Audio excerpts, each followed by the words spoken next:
Ask, and it shall be given you. Seek, and ye shall find. Knock, and it shall be opened unto you.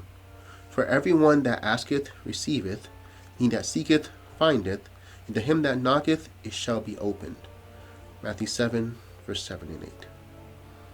Too often this text is interpreted superficially. Some people see God as some celestial Santa Claus who will just satisfy all their desires. And so when their prayers do not seem to then be answered, they find themselves shaken with doubt. They forget that the person who comes to the place where he can prevail with God in prayer will know him. It reminds me of another famous verse in Psalm 37 verse 4 that says, "Delight yourself also in the Lord, and he shall give you the desires of your heart."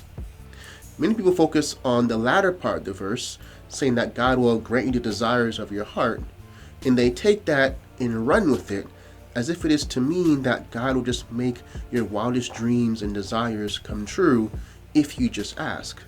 House, car, money, spouse, you name it and claim it, all in God's name.